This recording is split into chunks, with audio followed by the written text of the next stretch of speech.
শুরু হয়ে গেল আপনাদের সবার পছন্দের নেক্সাস লেডিস ক্লাবের আজকের আড্ডা। আজ শুক্রবার মানেই একটু লেজি হয়ে থাকা, গতানুগতিক রুটিন থেকে বের হয়ে ইচ্ছা হলো একটু শুয়ে থাকলাম, ইচ্ছা হলো একটু টিভি দেখলাম, ইচ্ছা হলো একটু চা খেলাম, ইচ্ছা হলো সারাদিন একটু ফ্রেন্ডদের সাথে গল্প করলাম, ফ্যামিলির সাথে সময় পার করলাম। যা ইচ্ছা তাই একটু প্রফুল্লভাবে দিনটা যেন পার করি। আর আপনাদের এই প্রফুল্ল দিনটাকে আরও একটু আনন্দময় করে তোলার জন্য আমি সম্প্রীতি এসেছি এবং থাকবো নেক্সট 1.5 ঘন্টা আড্ডা দিব আপনাদের সাথে। আজ আমরা আড্ডা দেব একটা সুন্দর টপিক নিয়ে, আপন ভুবন। আপন ভুবন মানেই আমাদের নিজেদের সংসার। ছোটবেলা থেকে যখন বড় হই মা বাবার সাথে, তখন কিন্তু এত টেনশন থাকে না কীরকম হবে জীবনটা, জাস্ট মজার মতো করে চলতে থাকি। তারপর যখন নিজের সংসারে পদার্পণ করি তখন কিন্তু একটা স্বপ্ন থাকেই মনের ভিতর, হ্যাঁ আমার বাসাটা এমন হবে, আমার ব্যালকনিটা এমন হবে, আমার বসার রুমটা এমন হবে, দেয়ালের রংটা কেমন হবে, পর্দা কেমন হবে, সব কিছু কিন্তু আমরা স্বপ্ন দেখি, সব কিছু আমরা বাস্তবায়ন করি, সব কিছু কিন্তু খুবই ভালো লাগে, রঙিন লাগে। সেরকম একটা সুন্দর বিষয় নিয়ে আজকে আমরা আড্ডা দিব, আপন ভুবন। এবং আমাদের এই আপন ভুবন নিয়ে আমাদের আপন দুজন অতিথিও এসেছে, তাদের সাথে পরিচয় করে দিব, তারাও আমাদের সাথে তাদের আপন ভুবন নিয়ে আড্ডা দিবে। আমি পরিচয় করে দিচ্ছি আমাদের অতিথিদের সাথে। আমাদের সাথে আছেন কানিজ ফাতেমা প্রিয়া, উনি একজন উদ্যোক্তা, ডিভা স্টাইল। প্রিয়া আপু, অনেক অনেক শুভেচ্ছা এবং ধন্যবাদ আমাদের নেক্সাস লেডিস ক্লাবের আজকের আড্ডায়। আপনাকেও অনেক ধন্যবাদ এবং নেক্সাস টেলিভিশনকে ধন্যবাদ আমাকে এই অনুষ্ঠানে ইনভাইটেশন করার জন্য। অবশ্যই।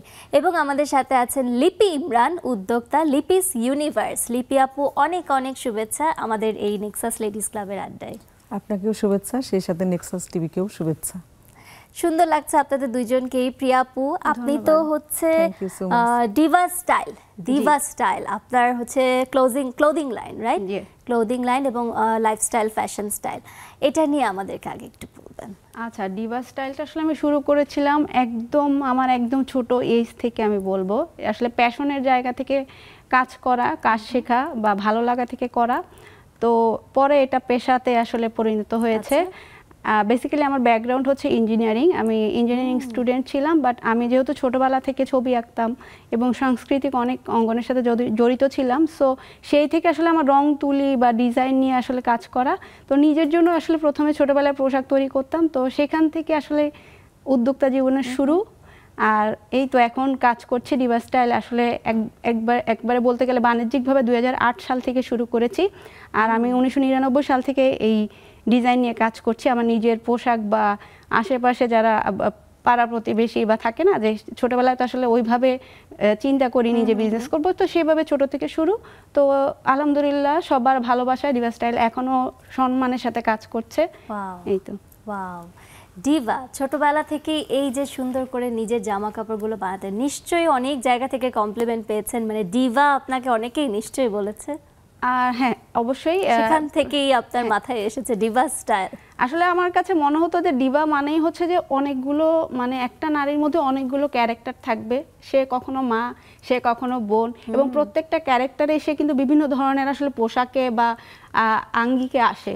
হ্যাঁ, আমরা মায়ের চরিত্রে কিন্তু আসলে যেইভাবে দেখি বা একজন বোনের ক্যারেক্টারটার সময় কিন্তু আরেকভাবে চিন্তা করি, বা একটা বন্ধুর সময় আরেকটাভাবে চিন্তা করি। তো সেই থেকে আসলে ডিভা স্টাইলে এমন পোশাক থাকবে যে সবাই আসলে সব বয়সের নারীরা আসলে ফোকাসড হবে আমাদের পোশাকগুলো পরে। তো আমার ওই চিন্তা থেকে আসলে ডিভা স্টাইলের আসলে নামটা আসলে আসা। বাহ, আপনার চিন্তাধারাটাই হচ্ছে ফ্যাশন সেন্ট্রিক আসলে, মানে রোলগুলো কি সুন্দর করে বলছেন, মা, বোন, ঘরের বউ কিংবা চাকরি ক্ষেত্রে সবারই রোলগুলোর মধ্যে কে কিভাবে করে নিজেকে প্রেজেন্ট করছে। হ্যাঁ, দিন শেষে আমরা সবাই নারী না, আমরা প্রত্যেকে হয়তো আমরা কর্মক্ষেত্রে ব্যস্ত থাকি, বা আমিও কিন্তু আসলে একটা মা, আমিও একজন ওয়াইফ বা কারো সন্তান, তো আমিও কিন্তু আসলে অনেকগুলো রোল একসাথে প্লে করতেছি। এবং প্রত্যেকটা নারীও কিন্তু কর্মক্ষেত্রে যাচ্ছে, সে কিন্তু ঘরেও আসলে টাইম স্পেন্ড করতেছে, সে কিন্তু ঘরে গৃহিণী, বাট সেও কিন্তু চাকরিজীবী। সো ওই চিন্তা থেকে আসলে ডিফারেন্ট কনসেপ্টের পোশাক থাকবে। আসলে আমি বাসায় যে পোশাকটা পরবো বা অফিসে যে পোশাক পরবো, অবশ্যই আমি বিয়ে বাড়িতে ওই পোশাক পরবো না। সো সেই কনসেপ্ট থেকে যে ডিভাটা হবেই সবার জন্য, যে যেখানে সবাই সব ধরনের পোশাক পাবে। আসলে খুব সুন্দর চিন্তাধারা থেকে আপনার ডিভা স্টাইল আপনি প্রতিষ্ঠিত করেছেন। লিপি আপু, লিপিস ইউনিভার্স, আপনার ইউনিভার্সে কি কি আছে বলেন আমাদের। আমার ইউনিভার্সে মূলত আছে শাড়ি, 3 পিস, কুর্তি, তবে মূলত আমি টাঙ্গাইলের মেয়ে। আচ্ছা। টাঙ্গাইলের তাঁতিদের ঘাম ঝরানো সেই তাঁতের শাড়িগুলোকে আমি বিশ্বের দরবারে তুলে ধরার জন্যই আমার আসলে মূলত এই উদ্যোগটা। আর টাঙ্গাইলের সেই শাড়িগুলো তাঁতিদের কাছ থেকে হাত বদল করে নিয়ে আস্তে আস্তে শোরুমে এসে সেটা অনেক দাম হয়ে যায়। আর আমি উদ্যোক্তা হিসাবে সেই শাড়িগুলো একদম তাঁতিদের কাছ থেকে একদম গ্রাম পর্যায় থেকে নিয়ে এসে সেটা একটা রিজনেবল প্রাইসে কিভাবে মানুষকে দেওয়া যায় সেই চিন্তা ভাবনা থেকে মূলত আমার বিজনেসে আসা। এবং সেই বিজনেসটা আসলে আমি এমনভাবে করতে চাই, প্রেজেন্টেশন করতে চাই। ইউনিভার্স মানে তো বিশ্ব, আপনারা জানেন। তো আমি এটা বিশ্ব বলতে আমি এমনভাবে বিশ্বের মধ্যে করতে চাই যে সব কিছুই থাকবে সেটার মধ্যে। সেটা আমার বিশ্বের আনাচে কানাচে পৌঁছে যাবে আমার এই টাঙ্গাইলের শাড়িটা, প্লাস হলো আমার বিশ্বে সব কিছুই থাকবে। সেটা আমার সংসার থেকে শুরু করে আমি ছোটবেলা থেকে খুব সাজে গুছিয়ে থাকতে পছন্দ করতাম। তো আমি চাই যে সে যে কোনো মানে রিজনেবল প্রাইসের যে কোনো শাড়ি বা থ্রি পিস সেটা রিজনেবলাই সব ধরনের পোশাকই আপনার থাকবে এবং সেটা জি এবং রিজনেবল প্রাইসের মধ্যে নিয়ে যেন সেটা সবাই সুন্দর করে উপস্থাপন করতে পারে। এবং মূলত আমি নিজেকে ছোটবেলার থেকেই খুব মানে সুন্দর করে সাজিয়ে গুছিয়ে উপস্থাপন করে থাকতে পছন্দ করতাম। সেই দৃষ্টিকোণ থেকে আমি ক্লোথিং ব্র্যান্ড নিয়ে বিজনেস করার আর কি আর আমার পুরা ফ্যামিলি আসলে বিজনেস মধ্যে আছে। সবাই উচ্চ শিক্ষিত হয়ে কেউ চাকরির মধ্যে থাকে না আসলে। তারপর আমি নিজেও চাকরির জব করেছি অল্প কিছুদিন, বেশি দিন করিনি। আমি একটা ইংলিশ মিডিয়াম স্কুলের হিপস ইংলিশ মিডিয়াম স্কুলের টিচার ছিলাম। আচ্ছা। কিন্তু সেই টিচারের কাজটা দেখার পরে আমি এত বেশি থাকতাম যে আমি নিজের বিজনেসটা বেশি সময় দিতে পারতাম না। সেই মূলত মানে সেই কারণে আর কি আমি চাকরিটা ছেড়ে দিই। আর আমার পুরো বংশটাই হয়েছে বিজনেসম্যান এবং তারা আসলে অনেক বড় বড় বিজনেসম্যান, যদিও তাদের ইন্ডাস্ট্রি আছে, ব্রিকফিল্ড আছে, কিন্তু আমি মেয়ে সেই পর্যন্ত যেতে পারি না। তা আমার শুরুটা আমি ক্লথিং ব্র্যান্ড দিয়েই শুরু করব সেরকম একটা চিন্তা ভাবনা আমার ছিল ছোটবেলার থেকেই। তো সে ছোটোখাটোর থেকে শুরু করে আমি নিজ থেকে নিজের একক ইচ্ছায় আমি এটা ছড়িয়ে দেব বিশ্বের মাধ্যমে, এটাই আমার একটু চিন্তা ভাবনা ছিল। খুব সুন্দর। দর্শক, আমাদের সাথে দুইজন আসলে ফ্যাশন এক্সপার্ট আছে। আমি বলবো লিপি আপু এবং প্রিয়া আপু, আপনাদের যদি কোনো সাজেশন লাগে, কোনো শাড়ি লাগে, আপনারা কিন্তু সবকিছু ওনাদের কাছে থেকে জানতে পারেন। সরাসরি আমাদের সাথে জয়েন করে ফেলুন। স্ক্রিনে দেওয়া জুমের ইউজার আইডি এবং পাসওয়ার্ড দিয়ে আমরা কিন্তু আড্ডা দিচ্ছি আমাদের দুজন অতিথির সাথে। লিপি আপু, আপনি বলছিলেন আপনার লিপিস ইউনিভার্স নিয়ে। প্রথমে কিভাবে শুরু হলো? একটা যখন আপনি ক্লোদিং লাইনটা দিলেন, আপনার কি কোনো মানে স্টোর আছে, স্টুডিও আছে, নাকি শুধু অনলাইন বেস? এটা না, স্টুডিও নাই, কিন্তু আমার একটা অফিস আছে। অফিস আছে, আচ্ছা। তো সেটা কিভাবে স্টার্ট করলেন? মানে বিয়ের পর স্টার্ট করেছেন নাকি বিয়ের আগে? না, বিয়ের অনেক পরে, করোনার সময় থেকে। তো স্টার্টটা কিভাবে করলেন? যেহেতু বলছেন যে আপনার ফ্যামিলি মোটা বেশ ভালোই ওয়েল এস্টাবলিশ ইন্ডাস্ট্রিয়াল, আমি আসলে মূলত ফাইনান্সিয়াল প্রবলেম তো নিশ্চয়ই হয় না। আচ্ছা, সো কিভাবে করে স্টার্ট করলেন, তারপর কিভাবে শাইন করলেন, এটা একটু আমাদেরকে বলেন। আমি আসলে পেজটা খুলি 2016 সালে। আচ্ছা। কিন্তু তখন আমি অল্প পরিসরে শুরু করেছি। তখন আমার মা বেঁচে ছিলেন, এখন আমার মা বেঁচে নাই। আচ্ছা। কিন্তু আমার মা যখন আমি কাপড় নিয়ে আসি তখন আমার আম্মু বলছিল যে আমার ছেলেরা এত বড় বড় বিজনেসম্যান, আমার মেয়ে এই কয়টা কাপড় বিক্রি করবে। তো আমার মনটা কেমন ভেঙে গেল। তখন না ই কমার্স সম্বন্ধে আমার এতটা ধারণাও ছিল না, এতটা ইও ছিল না। কিন্তু আমি ভাবতেছিলাম যে কিছু একটা করবো, কিন্তু স্বাধীন পেশা সেটা আমার স্বাধীন পেশা থাকবে। এবং আমি যেহেতু কাপড়টাই বেশি ভালোভাবে বুঝি এবং ওটা নিয়েই যেহেতু আমার চিন্তা ভাবনা বেশি যে আমি কোন কাপড়টা পরবো, সেটার সাথে কি ম্যাচিং করব, কিভাবে সেটা নিজেকে পরলে কোন কালারটা পরলে উপস্থাপন করলে সুন্দর লাগবে, সেটা নিয়ে আমার ধারণাটা বেশি ছিল। তো আমার ওইটার দিকেই ঝোঁক ছিল কেন জানো। তো আমি যখন আম্মা এই কথা বললো যে একটু ছোটোখাটো বিজনেস দিয়ে আমার মেয়ে শুরু করবে, আমার যে ছেলেরা যেখানে এত বড় বড় বিজনেসম্যান, তখন না আমি বন্ধ করে দিই। তখন আর আমি বিজনেসটা আর কি চালু, মানে পেজটা ছিল কিন্তু চালু করি নাই। তো পেজটা যেহেতু ছিল আমার, ওইটার মধ্যে লাইক এবং বাড়তেছিল আর ফলোয়ার বাড়তেছিল। তো যাই হোক, যখন আমি উই বলতে একটা গ্রুপ ছিল, ওই গ্রুপে অনেক নারী উদ্যোক্তারা একসাথে ওরা কিছু ভালো ভালো লেখা লিখতো। তখন করোনার সময় বাসায় ছিলাম, অনলাইনে বেশি থাকা হতো, তখনও কিছু কিছু লেখা আমার কাছে এত ভালো লাগতো, দেখলাম যে আমার মতো উচ্চ শিক্ষিত হাজার হাজার ভালো ফ্যামিলির মেয়ে আছে যারা এই ব্যবসার সাথে সম্পৃক্ত। তখন আমি আবার নতুন করে শুরু করলাম, সেই কোভিড-19 তখন থেকে শুরু করলাম নতুন করে। সেই যে উৎসাহ উদ্দীপনা পেলাম, আর পিছনে ফিরে তাকাই নাই। তো যাই হোক, আমি ওটা যে একদম আঁকড়ে ধরে রাখছি সেটা না, কিন্তু আপন ভুবন বলতে যে আপনারা যে একটা আপন ভুবন, আমার আপন ভুবনটা আমার সংসারীকে আমি বেশি, সংসারকে বেশি প্রায়োরিটি দিই। তারপর পাশাপাশি আমার বিজনেসটা, আমি আগে সংসারে বাচ্চাদের পড়ালেখা, ওদের খাওয়া দাওয়া, সেই ব্যাপারে তো আমরা আসবোই। আপন ভুবন কিভাবে সাজিয়েছেন সেটা আমরা অবশ্যই আসবো। আমি আমার বিজনেসটা মূলত দেখি সন্ধ্যার পর থেকে, মানে আমি এমনি এর মধ্যে আমি সন্ধ্যার আগ পর্যন্ত অনলাইনে অল্প অল্প ঢুকি, কিন্তু খুব বেশি যে একটা ঢুকতে পারি তা না, সময় পাই না সংসারের বাইরে, বাচ্চাদের পড়ালেখার খোঁজখবরের বাইরে। তো সন্ধ্যার পরে আমি অফিসে যাই, তখন গিয়ে বসে ওখানে আমি ছবি তোলা, আমার প্রোডাক্টের ফটো সেশন করা, এবং ওই কিভাবে আমি এটা তুলে ধরবো সেই চিন্তা ভাবনাগুলো আমি ওখানে বসেই করি। তখন আমি সংসার এবং এইটার চিন্তাটা কমিয়ে দিয়ে আমার বিজনেসের চিন্তাটা শুরু করি। সুপার বিজনেসম্যান, ঘর সামলাচ্ছেন, বিজনেস সামলাচ্ছেন এত সুন্দর করে। সুন্দর, এটা নিশ্চয়ই আপনার নিজের শাড়ি, নিজের ক্লোদিং লাইনের শাড়ি পরে এসেছেন? হ্যাঁ, আমার নিজেরই, আমি সব দেশের পণ্যই বিক্রি করি আসলে, ইন্ডিয়ান, পাকিস্তানি সবকিছুই নিয়ে আসেন। খুব সুন্দর। দর্শক, আমাদের চলছে আড্ডা আপন ভুবন নিয়ে, এবং আমাদের সাথে দুইজন উদ্যোক্তা আছেন যাদের নিজেদের ক্লোদিং ব্র্যান্ড আছে। তারা নিজেদের ক্লোদিং লাইন থেকে শাড়ি বিক্রি করছেন এবং নিজেরা প্রডিউস করছেন, আবার সাথে পাশাপাশি বিভিন্ন জায়গা থেকে ইম্পোর্ট করে এসেও ডিজাইনার এবং অনেক কিছু তারা সেল করছেন। অনেক কিছু আমরা জানতে পারবো, তবে একটা ছোট্ট বিরতিতে যাচ্ছি, সাথেই থাকুন।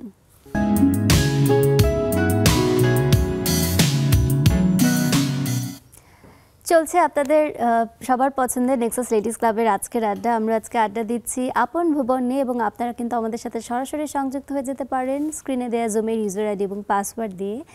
প্রিয়াপুর কাছে জানতে চাবো, প্রিয়াপু, আপনার হচ্ছে ডিভা স্টাইল নিয়ে কথা বলছিলাম, কিভাবে করে শুরু হলো, এবং ডিভা স্টাইলের কি কোনো শোরুম আছে কোথাও?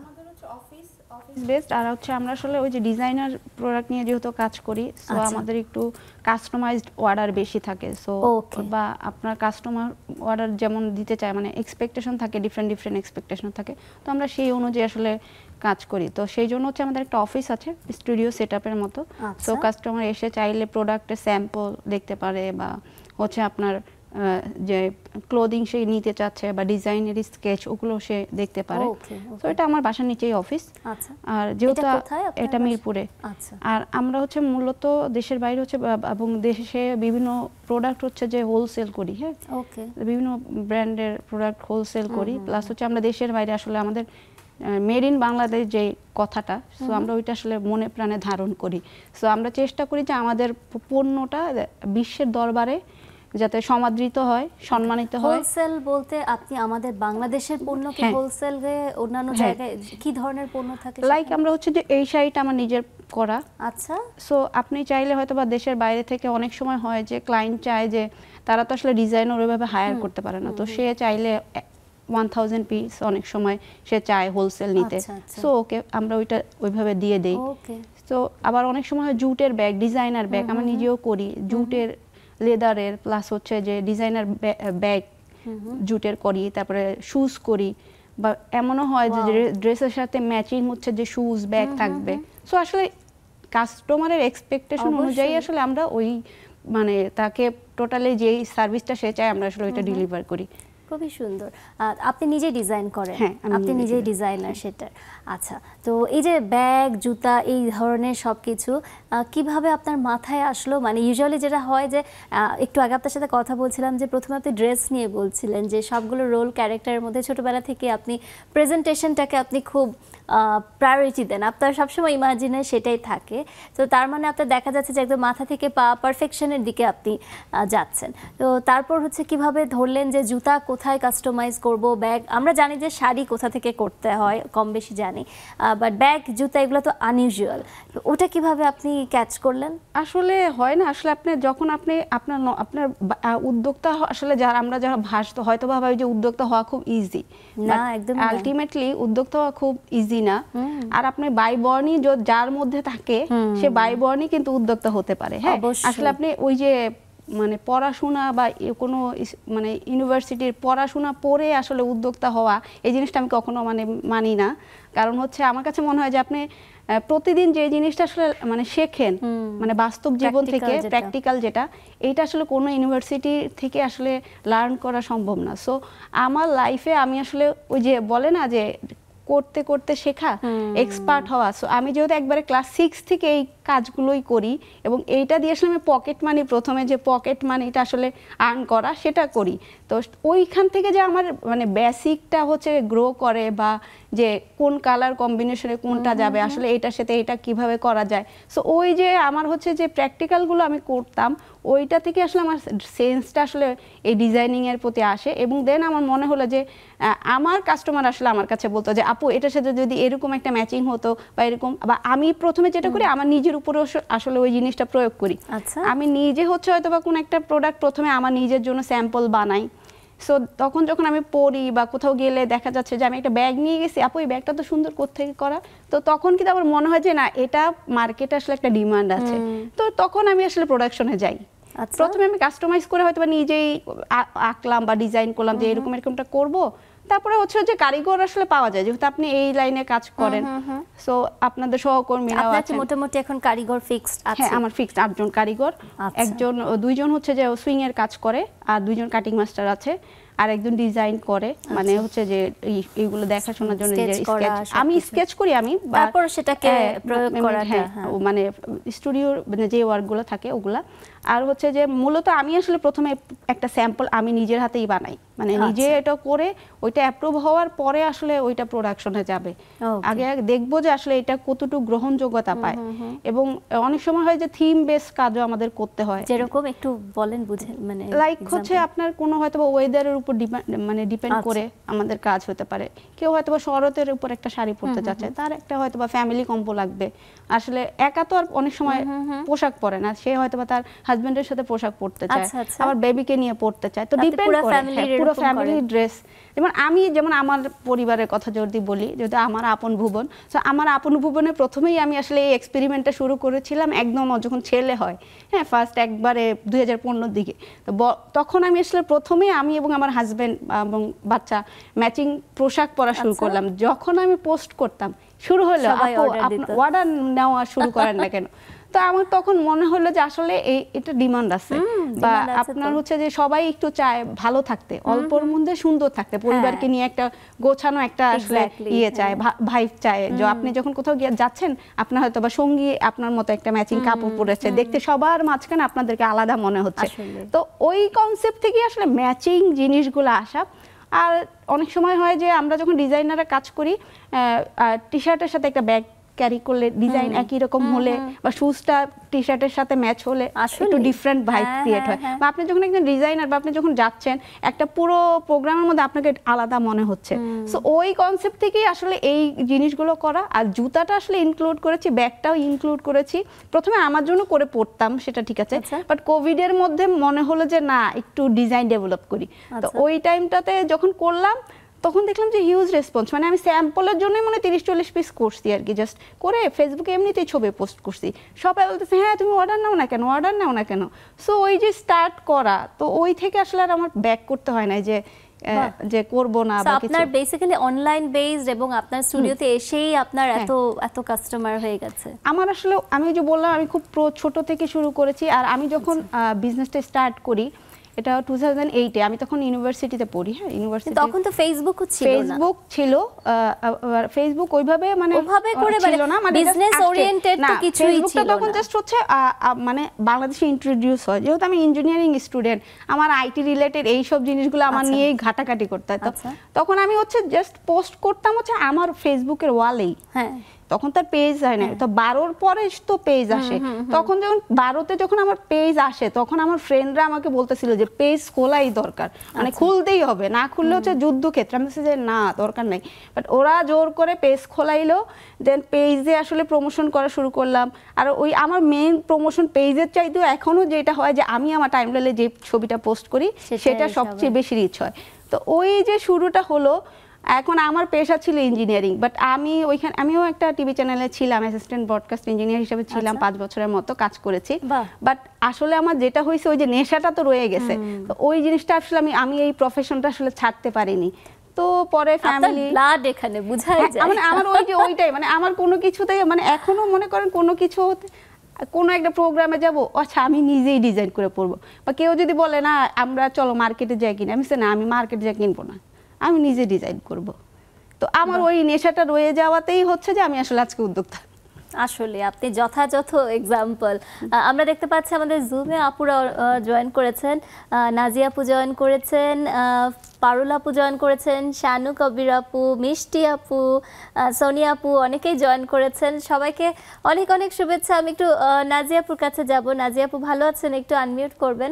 নাজিয়া আপু, আমাদের সাথে আজকে চমৎকার দুইজন উদ্যোক্তা এসেছেন এবং লিপি আপু, প্রিয়া আপু, দুইজনেরই ক্লোদিং ব্র্যান্ড আছেন এবং আপন ভুবন নিয়ে আমরা আজকে কথা বলছি। যার যার নিজের আপন ভুবন, তাদের সংসার নিয়ে এখন আমরা কথাই বলিনি, কিন্তু তাদের যে ক্লোদিং ব্র্যান্ড সেগুলো শুনেই তো আমরা বিমোহিত হয়ে যাচ্ছি। কি সুন্দর করে নিজেদের ডিজাইন নিয়ে নিজেদের স্বাচ্ছন্দ্যের মধ্যে সুন্দর করে সাজিয়েছে। আপনি কিছু বলবেন নাজিয়া আপু? প্রীতি আর স্টুডিওর আপুদেরকেও খুব ভালো লাগছে যারা নিজেদের প্রফেশন লাইফকে যারা এভাবে চেঞ্জ করে ফেললো, একজন উদ্যোক্তা হিসেবে এন্টারপ্রেনারশিপ তৈরি করে ফেললো। আমার কাছে মনে হয় এইরকম রিস্ক যে মানুষ নিতে পারবে সে জীবনের অনেক বড় বড় ডিসিশন নিজে নেয়ার ক্ষমতা রাখে। যে কোনো কিছুর নেতৃত্ব, যে কোনো চট করে একটা জায়গায় যেখানে সে বিপদে পড়েছে অন্য কাউকে সাহায্য করার জন্য এগিয়ে যাওয়ার যে মেন্টালিটি তৈরি হয়, কারণ এগুলো কিন্তু একটু রিস্ক ফ্যাক্টর থাকে। ইঞ্জিনিয়ারিং পড়ে, ইঞ্জিনিয়ারিং কাজটা কিন্তু অনেক একটা স্টেবল একটা কাজ, মানে তোমার এইখানে চাকরি ভালো লাগছে না, অন্য কোথাও তুমি কোনো না কোনো ভাবে চাকরি পেয়েই যাবে। সেইখানে না যে তার সৃজনশীলতাকে সে কাজে লাগিয়ে সে একটা নতুন কিছু উদ্ভাবন করছে, আমার কাছে তো মনে হয় এটা অনেক বড় একটা সাহসের ব্যাপার। আমার সেই সাহস হয়নি কখনো, তবে কাউকে যদি করতে দেখি আমার ভীষণ ভালো লাগে। তার চিন্তাকে আমি খুব রেসপেক্ট করি, যে সে যে চিন্তাটা করতে পারছে আবার অন্যকে আনন্দ দিতে পারছে নিজের আনন্দের সাথে সাথে। যেই কাজে নিজের আনন্দ থাকবে না, ভালোবাসা থাকবে না, সেই কাজ কিন্তু অত্যাচারে পরিণত হয়। সেগুলো থেকে মানে সেটা একটা মানে টর্চার টাইম, যে আমার ভালো লাগছে না, নাজিয়া আপু, তাও আমাকে আপনার আপন করতে ভুবন হচ্ছে। কিভাবে সাজিয়েছেন? আমার আপন ভুবনে এখন তো নেক্সাস জয়েন করেছে, সেটা আমার কাছে খুব ভালো লাগার একটা জায়গা। আমি খুব বিজি ইদানিং, দেখো আমি জয়েন করতে পারি না, কিন্তু আজকে মনে হলো না, যত কাজই থাকুক না কেন আমি আজকে একটু হলেও বসবো, সবার চেহারাটা দেখবো। আর আমার আপন ভুবনে অনেক কিছু আছে, নিজের বন্ধু বান্ধব, আত্মীয় স্বজন, নিজের আপনজন সবাই আছে।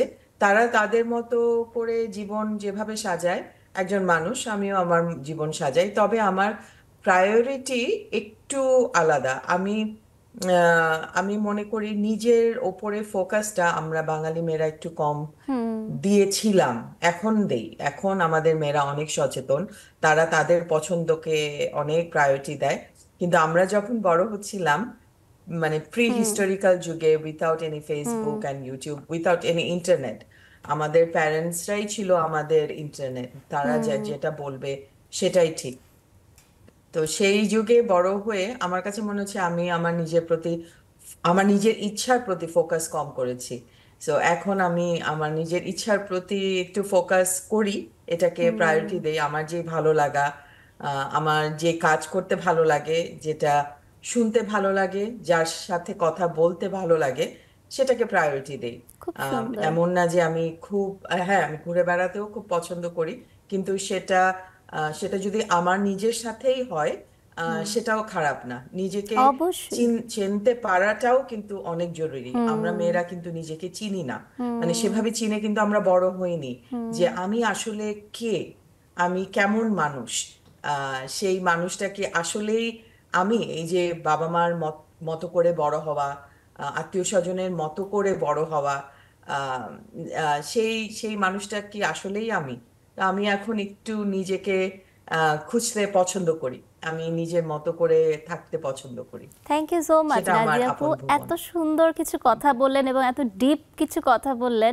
অনেক ডেপথ, আপনার কথার অনেক ডেপথ, এবং আমিও এভাবে করে আসলে সবাই এভাবে করে চিন্তা করে, এবং আপনার কথাগুলো আসলে রেকর্ডেড রেখে বারবার শুনতে ইচ্ছা করবে, কারণ এত সুন্দর করে Thank you so বললেন। much, সম্প্রীতি। এবং সবারই আসলে এভাবে করে চিন্তা করা উচিত যে নিজেকে আসলে আমরা হারিয়ে ফেলি অন্যকে প্লিজ করতে গিয়ে। দর্শক, এত সুন্দর সুন্দর কথা শুনছি, আসলে নিজেদেরকে চিনতে পারা এবং আমাদের আপন ভুবন মানে কিন্তু সবার আগে নিজেকে, তার মধ্যে নিজের প্রতিফলনটাই কিন্তু আমাদের আপন ভুবন, অন্যের ভুবন না। আমাদের নিজের আপন ভুবন কিন্তু আমাদের নিজেদের প্রতিফলন। সুন্দর আড্ডা চলছে আমাদের অতিথিদের সাথে, আমাদের জুমের আপুদের সাথে। আপনারাও জয়েন করে ফেলেন। একটা ছোট্ট বিরতিতে যাচ্ছি, এখনই ফিরছি, সাথেই থাকুন।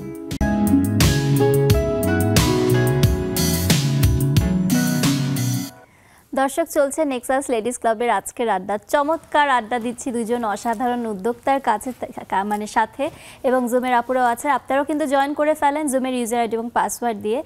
লিপি আপু, আপনার সংসার নিয়ে বলবেন, আপনার আপন ভুবনে কে কে আছে, কিভাবে করে সাজিয়েছেন আপনার আপন ভুবন, সেগুলো একটু বলবেন আমাদের। আসলে আমরা তো একান্নবর্তী পরিবারই বলা চলে, যেহেতু ঢাকাতে আমরা, আমার হাজব্যান্ড, আমার 2 ছেলে আর আমি থাকি। তো আমার সংসারটা আসলে আমাদের খুব যে টাকা পয়সা আছে তাও না, আবার মানে আমাদের যে কারো কাছে চাইতে হবে এরকম না। তবে আমরা খুব শৌখিন, আমরা দেশ বিদেশ ঘুরি, প্রচুর ঘুরি, এবং যখন ঘুরি তখন আমাদের 4 জনের একই রকম, একই কালারের পোশাক থাকে, একই রকম থাকে, জুতার কালার থাকে। আর সবচেয়ে বেশি শৌখিন আমার হাজব্যান্ড, সে খুব ঘুরতে পছন্দ করে। তারপর জন্মদিন পালন করতে, তারপর আমার বিয়ে, ম্যারেজ ডে, এগুলো উৎসবগুলো সে পালন করতে খুব পছন্দ করে। এবং যে কোনো বাঙালি অকেশন, যেমন পহেলা বৈশাখ, তারপর পহেলা ফাল্গুন, এইসব অনুষ্ঠানে সে বাচ্চাদের আমাকে নতুন কাপড় কিনে দেয় এবং সে একসাথে নিয়ে বের হয়। তো খুব সে ঘুরতে পছন্দ করে। তো বলে কি জীবন তো একটাই, তো এই জীবনটা উপভোগ করে কাটায়। কি হবে যে এইভাবে জমিয়ে জমিয়ে রেখে সেই ফ্ল্যাট কিনে, আলিশান ফ্ল্যাট কিনে আলিশানি করে কি হবে? তার চেয়ে বরং আমি যা ইনকাম করি, আমার হাজব্যান্ড মানে সে আমাদের নিয়ে উপভোগ করতে পছন্দ করে।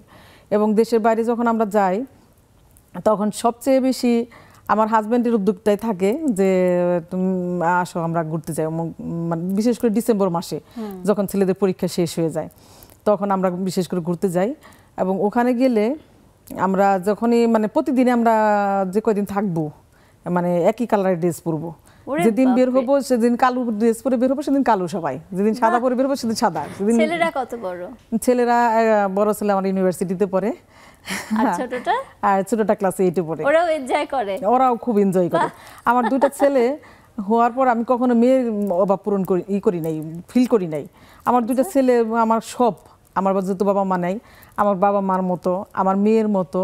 আমার যেহেতু বোন নাই, আমার বোনের মতো। ওরা এত বুঝে আমাকে, এত ভালোবাসে, অনেক বুঝে। যেমন আজকে আমাকে লিফট করছে আমার বড় ছেলে, সে গাড়িতে করে নিয়ে আসছে আমারে, এবং সে আমার জন্য ওয়েট করতেছে এতটা সময় নিচে। আজকাল আসলে এইসব বাধ্যবাধকতা ছেলে পাওয়া যায় না। তা আলহামদুলিল্লাহ এদিক থেকে মাশাআল্লাহ আমার 2টা ছেলে খুবই ভালো, বাবা মার খুব বাধ্যবাধকতা, এবং খুব মানে আমরা আমাদের ফ্যামিলির 4 জন সদস্য একে অপরকে খুব ভালো করে বুঝি, এবং একসাথে বসে টেবিলে খাই, একসাথে বসে আমরা মানে ঘুমানোর আগে আড্ডা দেই। তারপর আমরা যখনই সময় পাই আড্ডা দিই। আমরা মানে দেশের ভিতরে বাইরে খুব ঘুরি, এবং খুবই মানে প্রতিদিনই আমরা মানে এনজয় করি, প্রতিদিনটাকে এনজয় করি। এবং আমি, আমার হাজব্যান্ড এবং আমার বাচ্চারা যদি অনলাইনেও কিছু দেখি সেটা নিয়েও শেয়ার করি, গল্প করি। এখন আছে না যে অনলাইনের যুগে যে যার নিয়ে ব্যস্ত, আমরা ওইরকম না।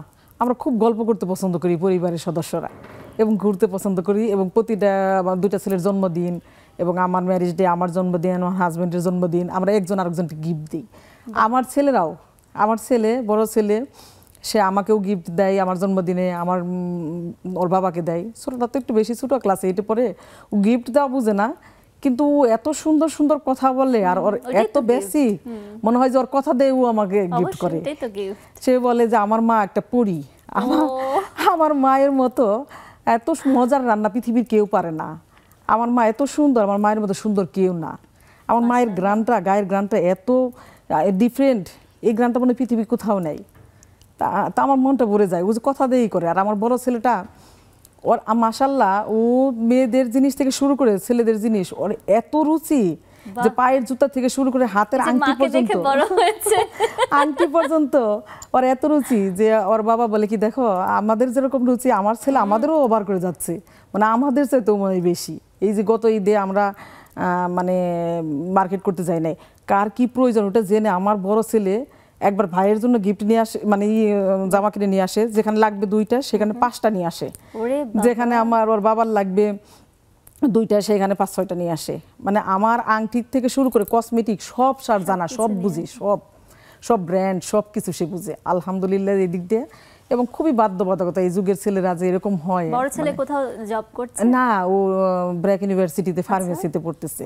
সেই সাথে দেশের বাইরে যাওয়ার জন্য সে IELTS করেছে এবং ডুওলিঙ্গো করেছে, এবং সে দেশের বাইরে যাওয়ার জন্য দৌড়াচ্ছে আর কি।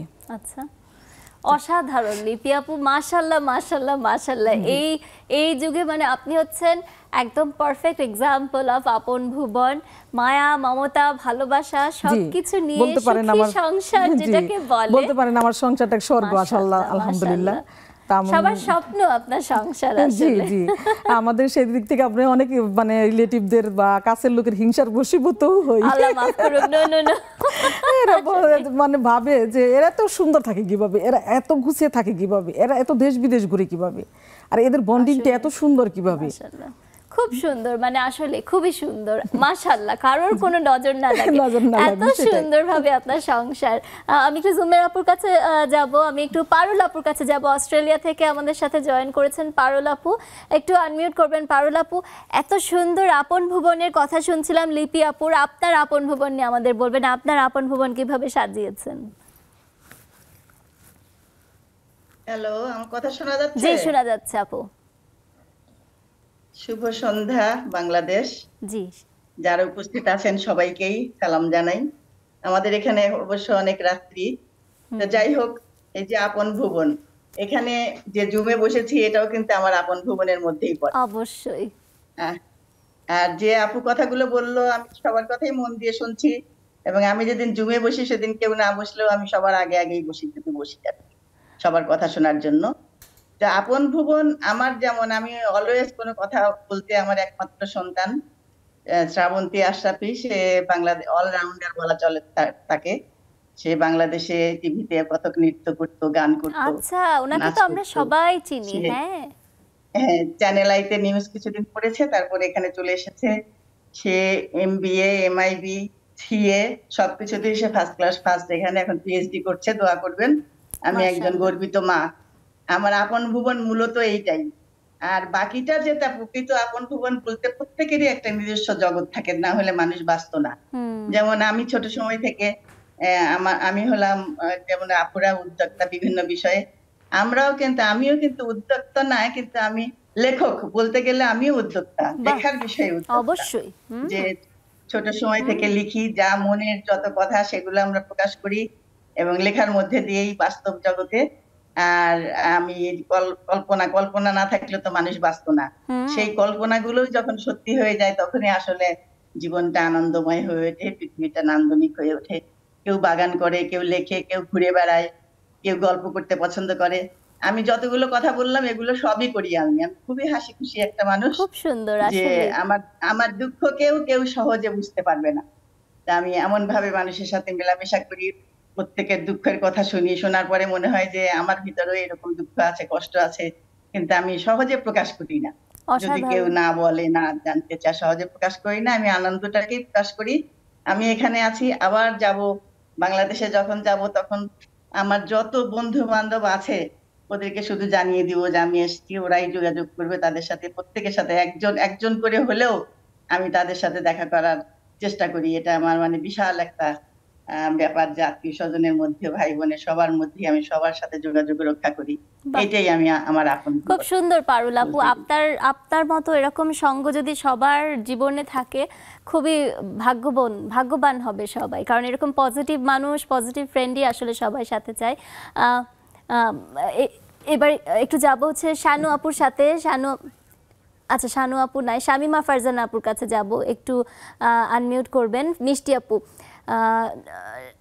আপু, জি আপু কেমন আছেন? একটু আনমিউট করবেন। আমরা আপন ভুবন নিয়ে কথা বলছিলাম, এত সুন্দর সুন্দর সবার আপন ভুবনের কথা, আপনার কথা বলবেন, কিভাবে সাজিয়েছেন আপনার আপন ভুবন?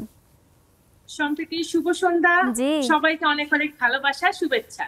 জি। আপন ভুবন বলতেই নিজস্ব খুব আপন অনুভূতি, একান্ত নিজের কিছু কথা। তো আপন ভুবন আমার খুব প্রিয়। আমার আপন ভুবনে আছে আমার ছোট্ট একটি সংসার, আমার স্বামী, আমার সন্তান, আর আমার মা থাকে আমার মায়ের বাসায়, তারাই আমার সবচেয়ে আপন। আপন ভুবনে আপু আমি গান করি, ছবি আঁকি, বাচ্চাদের দেখাশোনা করি, আর আমার মেয়েরাও গান করে, ছবি আঁকে। নিজেরা যখন একটু সময় অবসর হয় বাসার গেট টুগেদার করি, ফ্যামিলি সবাই সাথে মজা করি, তখন আমরা কালচারাল প্রোগ্রাম করি, আমরা খুব আনন্দ পাই এতে। আর নজরুলের দুটি লাইন বলবো যদি সময় থাকে, বলি আপু? জি অবশ্যই অবশ্যই। আমার আপনার চেয়ে আপন যে-জন, খুঁজি তারে আমি আপনার। আমি শুনিতে যেন তার চরণের ধ্বনি, শুনে যেন তার চরণের ধ্বনি, আমারি পিয়াসী বাসনায় আমার আপনার চেয়ে আপন যে-জন, খুঁজি তারে আমি আপনার। ধন্যবাদ আপু। খুব সুন্দর, এত সুন্দর গানটা গেয়েছেন, একদম সোনাই সোহাগা হলো। থ্যাংক ইউ সো মাচ মিষ্টি আপু। আপনারা Thank you সবাই very আমাদের much. সাথে থাকবেন, আমরা একটা ছোট্ট বিরতিতে যাব, সাথেই থাকুন, এখনই ফিরছি।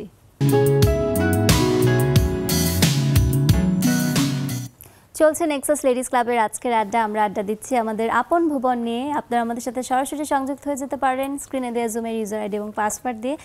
স্টুডিওতে আমাদের সাথে দুজন চমৎকার উদ্যোক্তা আছেন এবং আমরা দেখতে পাচ্ছি স্ক্রিনেও আমাদের জুমের আপুরা অনেকেই জয়েন করেছেন। একটু শানু আপুর সাথে কথা বলবো।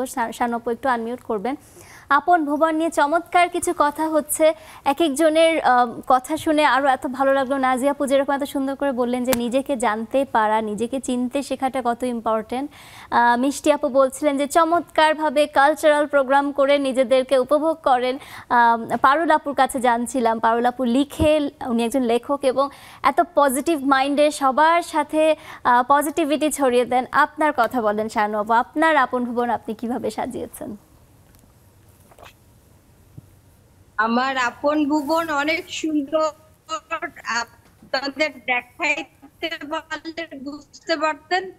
আমার একমাত্র মেয়ে, আমার হাজবেন্ড, আমরা প্রচুর ঘোরাঘুরি করি, প্রচুর ঘুরতে পছন্দ করি, নতুন নতুন জায়গায় যাইতে ভালোবাসি, নতুন নতুন জায়গায় খাবার দাবার মানে টেস্ট করা পছন্দ করি। তো ওখানকার খাবারটা আসলে কিরকম এইটা আমরা খুব ঘুরি আর প্রচুর আনন্দ করি। সোজা কথা মানে অনেক দুঃখ কষ্টের ভিতরেও আমরা আনন্দ করতে পারি, মানে দুঃখ এক সাইডে রাইখা তারপরে সমস্ত কিছু অনেক ঝামেলা সব এক সাইডে রাইখা অনেক আনন্দ করি।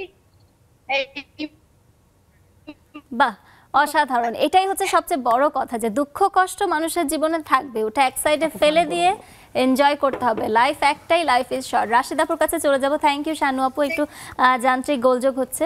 রাশিদাপুর কাছে যাব। রাশিদা আপু, আপনিও তো সবসময় অসম্ভব পজিটিভ মাইন্ডের, কিভাবে করে আপনার আপন ভুবন আপনি সাজিয়েছেন, উপভোগ করেন সেটা বলেন।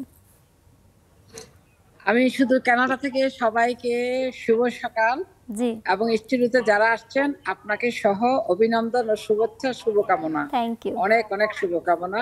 আর জাকি আপুকে অশেষ ধন্যবাদ, এত সুন্দর একটা অনুষ্ঠানের আয়োজন করেছেন যে আমরা প্রতিনিয়ত অপেক্ষায় থাকি কখন নতুন কিছু শুনবো, নতুন কিছু জানবো, কখন সবাই অতিথিবৃন্দ উপস্থিত হবে, তাদের কিছু শিখতে পারবো তাদের কাছ থেকে। তো অনেক অনেক ধন্যবাদ সবাইকে। আসলে আমার একটা সময়, আমি যখন বাংলাদেশে ছিলাম তখন আমার আপন ভুবন ছিল আমার পরিবার এবং আমার শাশুড়ি সহ। সো কোনো কিছু ওনাকে ছাড়া ভাবতেই পারতাম না। আমার মেয়ে, আমার শাশুড়ি ছিল আমার দ্বিতীয় মেয়ে, আমার 2 মেয়ে। আচ্ছা তো এইভাবে সংসার চলেও আলহামদুলিল্লাহ যতদিন উনি বেঁচে ছিলাম দেশেই ছিলাম। এখানে আসার পরে তো সবকিছুই আলহামদুলিল্লাহ আপন ভুবন, আমার আপন প্রজালয় প্রজ্বলিত। আমি সবাইকে নিয়ে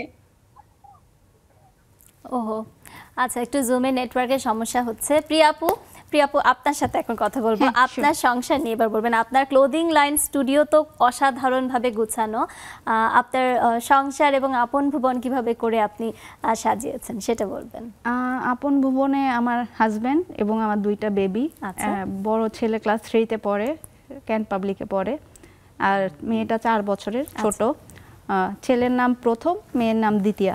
আসলে কি সুন্দর। সো ওই যে বললাম না সবকিছু খুব সাজানো এবং মানে পারফেক্ট। আমার পারফেক্ট সবসময় পছন্দ। মানে আমি বাসায়ও সব সময় ক্লিনিং এর মধ্যে থাকি, বা থাকে না যে বসে থাকে একটা মানুষ, ওই জিনিসটা আমার কাছে কেমন জানি মনে হয় যে মেয়েরা বসে থাকবে এটাই কেমন জানি। আপনি পুরোপুরি পারফেকশনিস্ট হয়ে গেছেন। হ্যাঁ, মানে ওই যে কাজ করতে করতে সবকিছুতেই পারফেক্ট খুঁজি আর কি। তো এই তো আমার আপন ভুবনে এই মানে 3 জন ব্যক্তি, আর তাছাড়া তো মা বাবা ফ্যামিলির আদার্স আরা আছেই, বাট এখন আর কি আমরা 4 জন একসাথে আসলে থাকা হয়। সো আমি যেহেতু একেবারেই হচ্ছে যে বেবি 2টার মা, ছোট 2টা বেবি, সো আমার বাচ্চারা একটু ডিফারেন্ট। আমি যে কাজগুলো করি ওরা আমার এই কাজগুলো তো আসলে আমি ওদেরকে রেগুলার শেখাই। আচ্ছা, যেমন আমার সাথে ওদেরকে নিয়ে যাই ফ্যাক্টরিতে এবং দেখাই যে মা কত কষ্ট করে, শিখো। সো আমার বড় ছেলে অলরেডি বোঝে বিষয়গুলো যে আম্মু এইভাবে এইভাবে আমাদের বিজনেসটা হয়, এবং মাঝে মাঝে ও বলে সেল মনে হয় কমে গেছে। মানে ও অনেক সময় ও যেমন এই লাস্ট জুলাই অগাস্টের তো আমাদের একটা বড় একটা ডিজাস্টার গেল, তো ও বলতেছে আম্মু সেল কি আমাদের কমে গেছে। মানে ও বুঝতে পারে যে আসলে ক্রাইসিস গুলা হয়। তো ওকে আসলে ওই জিনিসটা বোঝানো যে টাফ সিচুয়েশন গুলো আসলে হ্যান্ডেল করতে হয় কিভাবে, বা লাইফে আসলে চেঞ্জেস আসে, আপস এন্ড ডাউনস আসে, বা তুমি তো চাকরি করবা এরকম না, তোমার মাইন্ডসেটটাও থাকতে হবে এরকম যে আমি নিজে কিছু করব। আগে তুমি নিজে কিছু করবে, এখন সেটা হতে পারে উদ্যোক্তা হতে পারো বা তুমি জবও করতে পারো, বাট তোমার আগে নিজে সেলফ ডিপেন্ডেন্ট হওয়াটা আসলে জরুরি। তো ওই আমার ছেলেটা অলমোস্ট মোটামুটি সে শিখে গেছে এখন আমার সাথে থাকতে থাকতে। এবং আমার হচ্ছে আমার বড় ছেলে ওটা অনেক মানে মাশাআল্লাহ বলবো যে শান্ত এবং বোঝে, এবং রাতের বেলা হচ্ছে যে বাসায় টেবিলে আমরা একসাথে সবাই খাই এবং লাঞ্চেও আমরা একসাথে খাই। আমরা মানে আমাদের বাসায় কিছু রুলস আছে, তো ও প্লেটগুলো সার্ভ করবে, আবার প্লেটগুলো নিয়ে সিঙ্কে রাখবে, এটা ওর কাজ। দেন হচ্ছে ও আবার মাকে বিছানা করে দিবে, মার বিছানাটা ওষুধটা ও দিবে, এটা হ্যাঁ ও এটা করে। এবং বাসাতে ঘুম থেকে ওঠার পরে ও বিছানাটা ওর উঠাবে, এবং ও নিজেই স্কুলে গিয়ে মানে যাওয়ার আগে যে রেডিটা হবে ও নিজেই হবে। আমি অনেক সময় ঘুমাই থাকি বা রাতে অনেক সময় বেশি কাজ থাকে যখন ইন্টারন্যাশনাল ক্লায়েন্টগুলোর সাথে ডিল করে, তো ও নিজে নিজে রেডি হয়ে ওর বাবার সাথে বের হয়ে যায়। সো এই জিনিসটা আসলে বাচ্চাদেরকে সেলফ ডিপেন্ডেন্ট করার চেষ্টা করি। আবার অনেক সময় ও একা থাকে বাসায়, যেমন আমরা যেহেতু 2 জনই হাজব্যান্ড ওয়ার্কিং মানুষ, তো ছোট বোনটাকে কিভাবে টেক কেয়ার করতে হয় অনেক সময় ও রাখে, দুধ খাওয়ানো ওই জিনিসগুলো ওকে শেখানো। তো ওই মানে বন্ডিংটা হচ্ছে আমাদের একটু ডিফারেন্ট। আর আমরা তো রেগুলার উইকেন্ডে ঘুরতে যাই বা বাচ্চাদের সময় দেওয়া ওইটা হয়। আবার আলাদা করে আপন ভুবন যদি বলি হাজব্যান্ড ওয়াইফ আলাদাভাবে আপন ভুবনে চলে যাই আর কি, ঘুরতে চলে যাই। হাজব্যান্ড ওয়াইফের আলাদা টাইম স্পেন্ড করাটাও জরুরি। সো ওইটাও আমরা করি, ভ্যাকেশনে যাই হাজব্যান্ড ওয়াইফ, শুধু হাজব্যান্ড ওয়াইফ যাই, তখন বাচ্চারা নানা নানুর সাথে থাকে। আবার বাচ্চারা সহ ফ্যামিলি ভ্যাকেশন করি, মানে ডিফারেন্ট আসলে মানে টাইম স্পেন্ড করার সিচুয়েশনটা ক্রিয়েট করে রাখি, যাতে যে ওইটাও বাচ্চারা বোঝে যে আমার মা বাবারও একটা লাইফ আছে।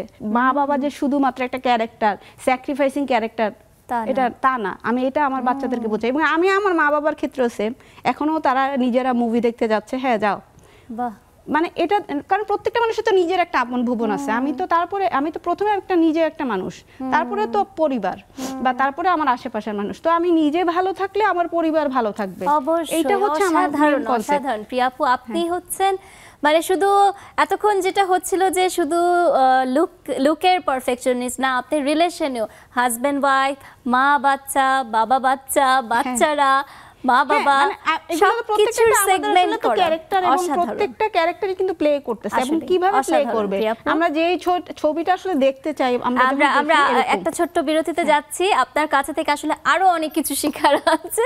দর্শক, অসাধারণ আড্ডা চলছে এবং অনেক সুন্দরভাবে ডিটেইলে আমরা জানছি। ফিরছি একটা ছোট্ট বিরতি নিয়ে, সাথেই থাকুন।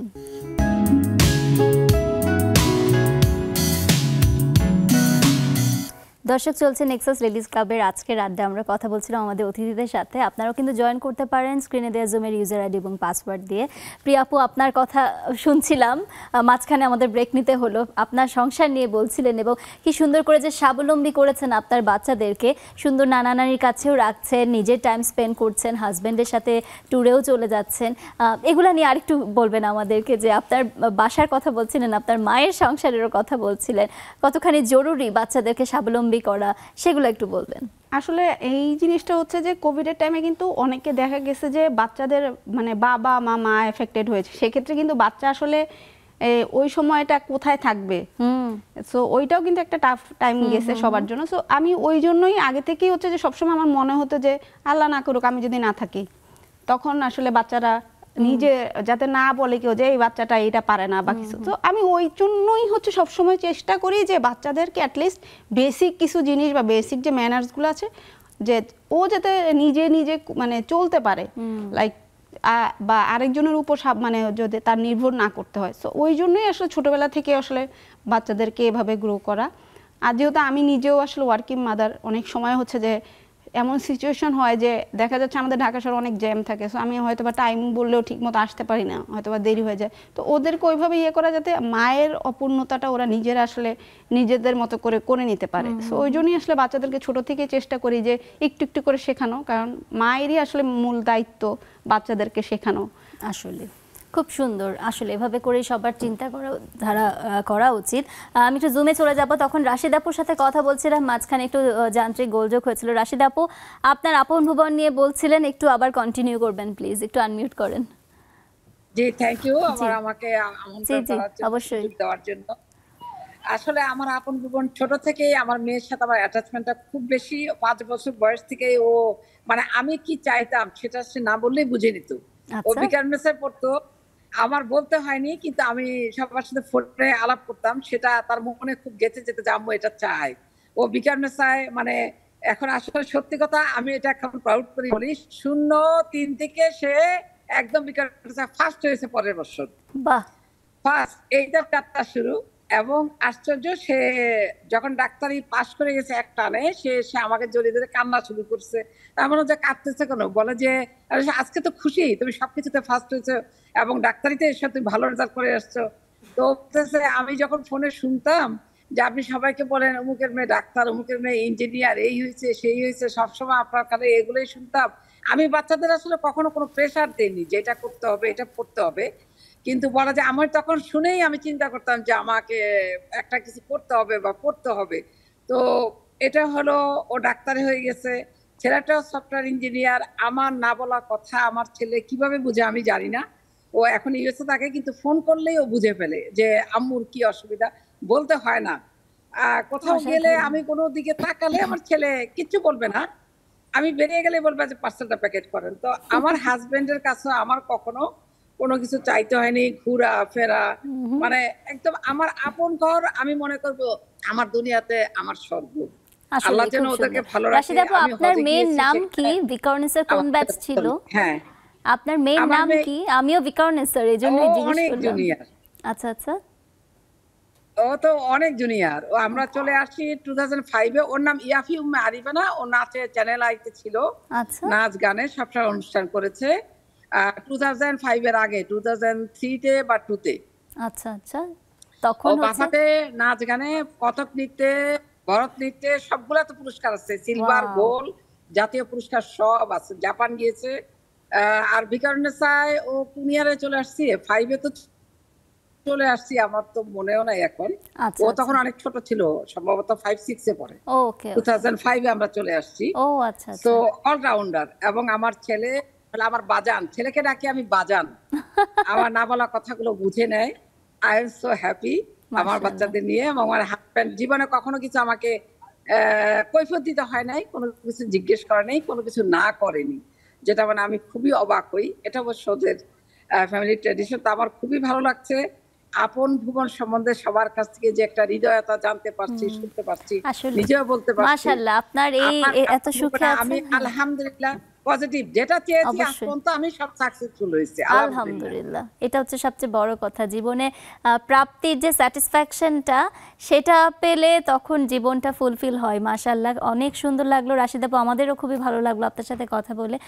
আমি একটু সোনিয়া আক্তার আপুর কাছে যাব। সোনিয়া আপু একটু আনমিউট করবেন, আপনার আপন ভুবন নিয়ে আমাদেরকে বলবেন। সবার আপন ভুবন শুনছি এবং সবাই মাশাআল্লাহ যার যার আপন ভুবনে এত সুন্দরভাবে আছে, এটা জানতে পেরেও খুবই ভালো লাগে। আসলে আপনার কথা বলবেন সোনিয়া আপু।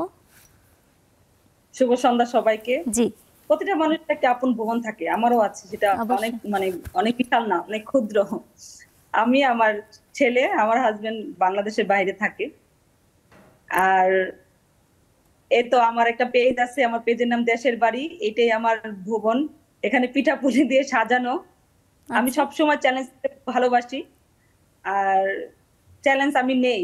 হ্যাঁ, আমার কাছে মনে হয় ওইটা আমার ভুবন, কারণ আমি সারাদিনই অনলাইনে থাকি আর ওইটা নিয়েই থাকি। আমার তার মাঝে যতটুকু সময় পাই আমি আমার ছেলেকে দেই, কারণ আমার একটাই মাত্র সন্তান। ওকে দেওয়ার যেহেতু ওর এখন 4 বছর বয়স, ওর এখন সামনে স্কুলে দিব, ওকে আমার নিজেরই হাতে খড়ি দিতে হয়। ওকে আমি নিজেই, ওর আম্মু, ওর নিজেই ওর টিচার, সেহেতু আমার ওইখানে অনেক বেশি সময় যায়। আর আমি যেহেতু একজন উদ্যোক্তা, ওইখানেও আমার সময় দিতে হয়। তাহলে এটাই আমার ভুবন। আমার আর এর বাইরে কিছু নাই। তার মধ্যে একটাই আছে, সেটা হলো আমার নেক্সাস টেলিভিশন। শত ব্যস্ততার মাঝেও এই মুখগুলি দেখার খুব ইচ্ছা জাগে। তাই ব্যস্ত থাকার পরেও, যেমন এখন আমার ছেলেকে নিয়ে বসার কথা বই নিয়ে, কিন্তু তারপরে এই যে মুখগুলি দেখার জন্য চলে আসি। এরা আমার সাহস, এরা আমার মুখে হাসি তুলে দেওয়ার একমাত্র অবলম্বন। এদের দেখলে আমার খুব ভালো, আমি শান্তি পাই। আপনি বলছেন এটা ক্ষুদ্র না, এটা তো বিশাল বড় ব্যাপার। আপনি উদ্যোক্তা মানে একটা বিশাল বড় কাজ। তারপর আপনি একা আপনার সংসার সামলাচ্ছেন, আপনার বাচ্চাকে পড়াচ্ছেন, এটা ক্ষুদ্র না, অনেক বড়। এবং আপনি এত সুন্দর করে করছেন। আবার নেক্সাস টেলিভিশনকেও প্রতিদিনই মোটামুটি সময় দিচ্ছেন। অনেক অনেক ধন্যবাদ সোনিয়া আপু, আপনি অনেক এভাবে করেই আমাদের সাথে সবসময় থাকেন। হাসিনা আপুর কাছে যাব। হাসিনা আপু, আপনার আপন ভুবন নিয়ে বলবেন। সবার আপন ভুবন শুনছি আমরা আজকে। আসসালামু আলাইকুম আপু, শুভ সন্ধ্যা সবাইকে, অনেক ধন্যবাদ। আপন ভুবন বলতে তো আসলে সত্যিকার অর্থে যে সবাই বলে গেল একে একে, ছেলে মেয়ে, হাজবেন্ড, বাবা মা, ভাই বোন, এরাই আসলে সত্যিকার অর্থে সবচেয়ে আপন ভুবন। তো আল্লাহর রহমতে ছেলে মেয়ে দিয়ে সব দিক থেকেই মোটামুটি যতটুকু এটা বলাই হয়ে গেছে এই পর্যন্ত বসতে বসতে। আল্লাহর রহমতে অনেক আলহামদুলিল্লাহ ভালো আছি। আল্লাহর রহমতে আশাগুলা একটু একটু করে সবকিছুই পূরণ হয়েছে। তো এর মধ্যে হচ্ছে আপন ভুবনের এখন সবচেয়ে প্রতিদিন যদি 5 মিনিট আমি দেখতে পারি আমার আব্বাকে, কারণ আমার আব্বার হলো 88 বছর বয়স চলতেছে। কানে দেখেন, শুনে না, অনেক কম শুনে, চোখে দেখে না। তো গিয়ে আমার আব্বার পাশে বসলে, গায়ে হাত দিলে, হাত দেওয়ার সাথে সাথে আমার বাবা বুঝতে পারে হাসিনা আসছো, নামটা ধরে বলে, হ্যাঁ আব্বা, কেন কিছু বলবেন? তো যখন বলে কথাগুলো, আমার একটা ছোট্ট বাস্তি আছে, ও জিজ্ঞেস করে, তোমার বাবা না বুড়ো হয়ে গেছে, দাড়িগুলো সাদা হয়ে গেছে, আমার বাবার চুল দেখছো কালো। আমি বলতেছি আমার বাবাও তোমার বাবার মতো যখন ছোট ছিল তখন কালো ছিল, আমার সাথে কম্পেয়ার করে, বুঝছো? তো এই যে একটা আমার বাবার হাতে চামড়াটা ধরে একটু টান দিয়ে ফেলে, লুজ হয়ে গেছে না এখন চামড়াটা, একটু এমন হয়ে যায় টান দিলে, তো ও না ওইটা প্রতিদিনই আমাকে দেখায়। তোমার বাবা জিনিসগুলো না দেখি আর খুব মায়া কাজ করে ওইখানে। মানে এটা যে কি একটা বড় আপন ভুবন, মানে বলে বোঝানো যাবে না। আর আব্বাও খুব হাসে, কারণ আব্বা কানে শোনে না, তো জিজ্ঞেস করে বুড়ি কি বলে। আমাকে আব্বা বলতেছে, মনে করেন যে আব্বারে 4-5 বার বলার পরে হয়তো কানে শোনে যে আপনি বুড়া হয়ে গেছেন। ও বলতেছে যে আমার ভাই বুড়া হয় নাই, তোমার বাবা বুড়া হয়ে গেছে। আমার খুব খেপে যায় যদি বলি আমার ভাই তোমার বাবা। এই না, আমার বাবা, তোমার ভাই না, শুধু আমার বাবা, শুধু আমার বাবা। এই আপন ভুবন গুলাকে নিয়ে না আলহামদুলিল্লাহ আল্লাহর রহমতে ভালো আছি, অনেক ভালো আছি। Thank you so much Hasina আপু। আসলে আপন ভুবন মানেই তো আসলে আপন মানুষগুলো, আপন মানুষ ছাড়া তো আপন ভুবন বলতে কিছু নেই। সবাই আপনজনকে নিয়েই এত সুন্দর করে আছেন, খুবই ভালো লাগে। আমরা একটা ছোট্ট বিরতিতে যাব। দর্শক, আমাদের খুব সুন্দর কথা চলছে, আড্ডা চলছে আপন ভুবন নিয়ে। আপনারাও আপনাদের আপন ভুবনগুলো কিন্তু আমাদের সাথে শেয়ার করতে পারেন। স্ক্রিনে দেওয়া জুমের ইউজার আইডি এবং পাসওয়ার্ড দিয়ে জয়েন করে। ছোট্ট বিরতিতে যাচ্ছি, সাথেই থাকুন।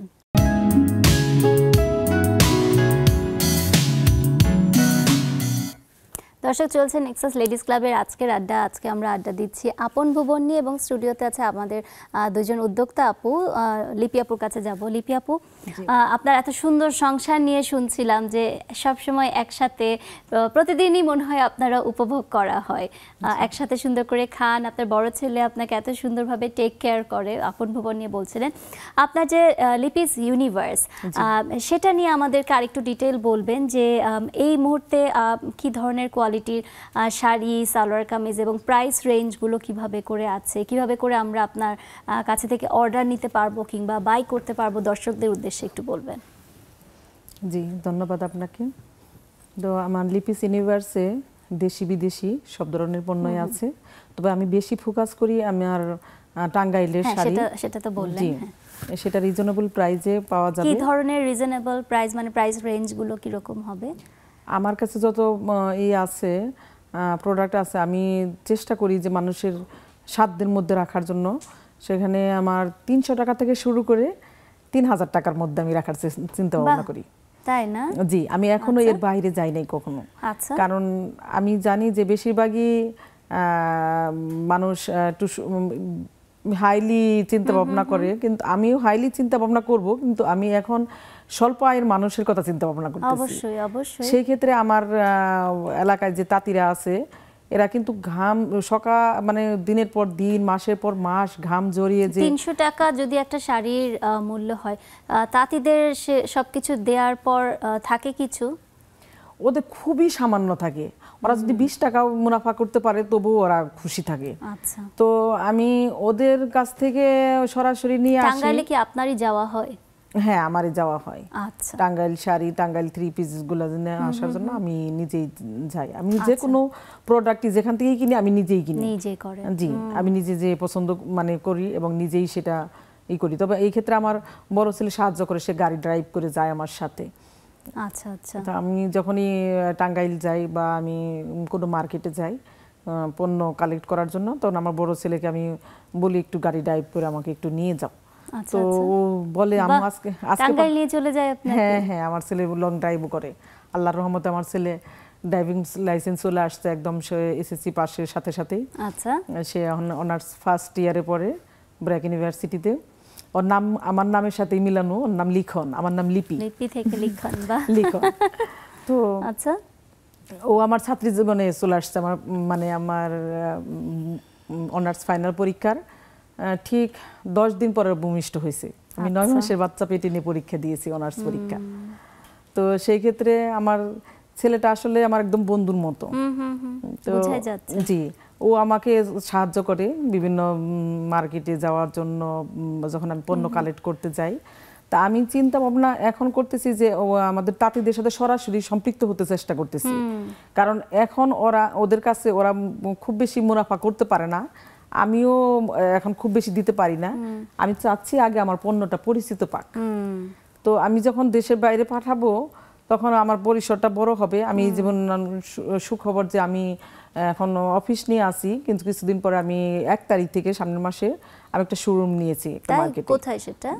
এটা আমাদের মোহাম্মদপুরে, এটা শাহাবুদ্দিন প্লাজা নামের একটা নতুন মার্কেট হয়েছে। ওখানে সব উদ্যোক্তারাই শোরুম নিচ্ছে, যেমন পুলিশ প্লাজাতে যেরকম আছে উদ্যোক্তারা নিচ্ছে, এরকম ওখানেও সব উদ্যোক্তারাই এই শোরুম নিচ্ছে।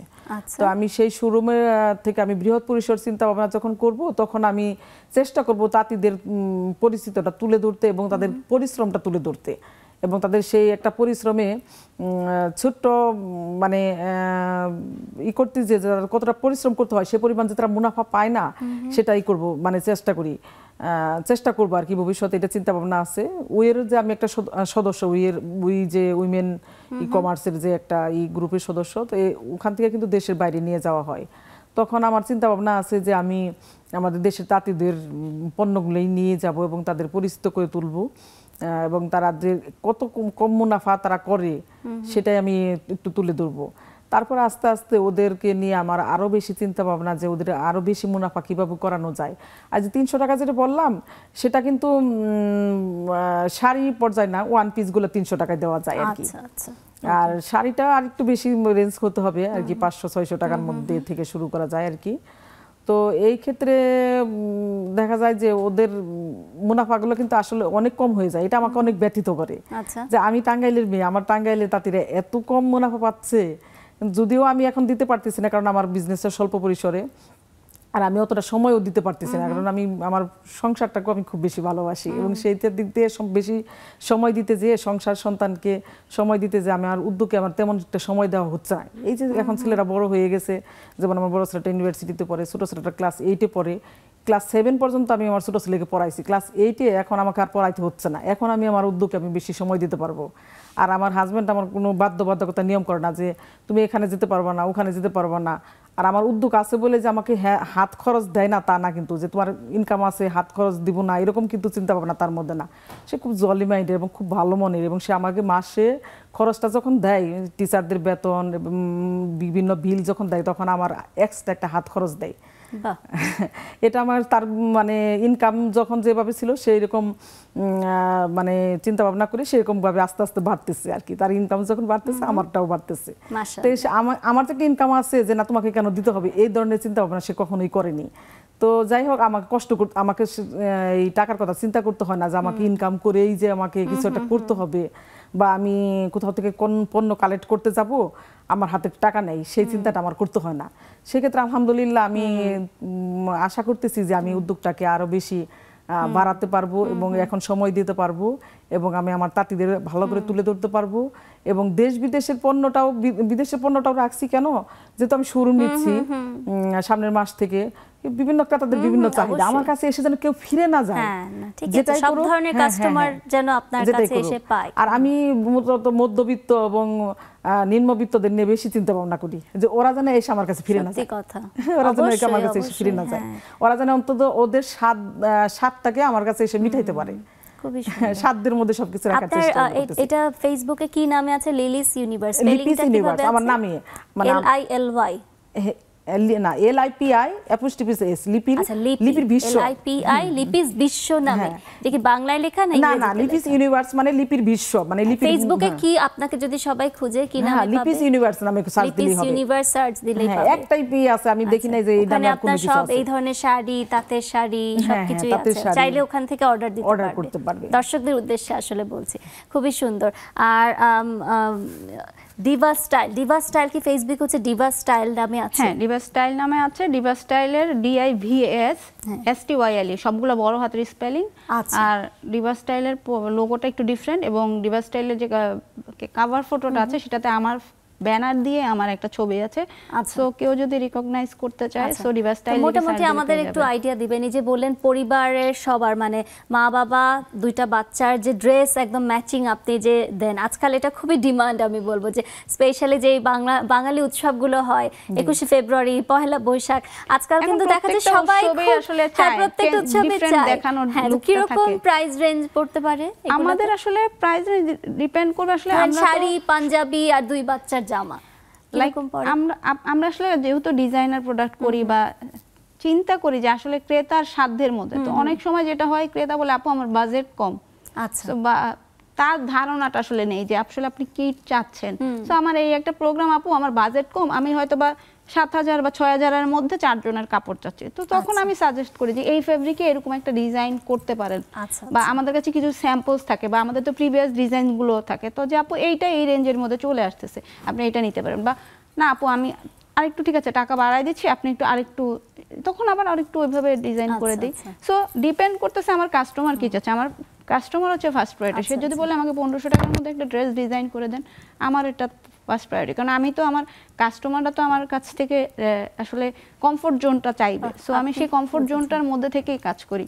আর ডিজাইনারের কাজই এটা যে আসলে কাস্টমারকে হচ্ছে প্রায়োরিটি দেওয়া, সো তার চিন্তাটাকে প্রায়োরিটি দেওয়া, তাই না আমি আসলে ইনক্লুড করি বাকি জিনিসগুলো। খুবই সুন্দর। সো আপনি আবার ওই কাস্টমারের চয়েসটা মাথায় রেখে সেভাবে করে বাজেটের মধ্যে আপনি চেষ্টা করেন। আপনার এখন প্রফেশনটাও কিন্তু ম্যাটার করে, লাইক টেস্ট, এক একটা কাস্টমারের টেস্ট এক এক রকম। সো আপনি যখন বিয়ের প্রোগ্রামে যাবেন তার সেই কাপড়, বা আপনি যখন একজন প্রফেশনাল যদি চিন্তা করেন, একজন ডাক্তার কিন্তু খুব ঝিকিমিকি কাপড় পরে না, একটু লাইট, হ্যাঁ উনি আবার একজন যে টিচার উনি কিন্তু দেখবেন যে একটা মুরব্বীর মতো ভাব থাকে। হ্যাঁ, আমার ফ্রেন্ডই আছে টিচার, কিন্তু ও আমার চাইতে মানে ও দেখা মানে স্টুডেন্টদের সামনে একটু শাই ফিল করে, হয়তো বা সেই জন্য সে একটা লুক ক্রিয়েট করে। সো প্রত্যেকটা মানুষ ডিফারেন্ট, তার ক্যারেক্টার ডিফারেন্ট, প্রফেশন ডিফারেন্ট, তো সেই অনুযায়ী কিন্তু আসলে টেস্ট হয় কাপড়ের বা পোশাকের। তো সেই অনুযায়ী আসলে মানে ইয়ে করা।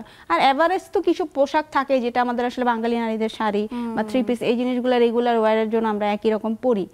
সো এইটাই তো। না, খুব সুন্দর। আমাদের এখানে নার্গিস আপু আছেন, নার্গিস আপুর সাথে কথা বলা হয়নি। নার্গিস আপু একটু আপনার আপন ভুবন নিয়ে ছোট্ট করে আমাদেরকে একটু বলবেন। নার্গিস আপু। আসসালামু আলাইকুম ওয়া রাহমাতুল্লাহি ওয়া বারাকাতুহু।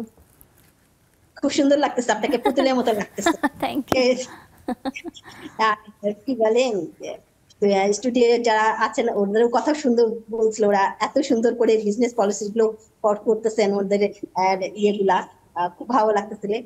আর আমার আপন ভুবন বলতে গেলে তো বলা যায় যে আমার তো একটা স্টাডি কর্নার আছে, প্লাস আমি ম্যানেজমেন্টে কাজ করি নিজেই।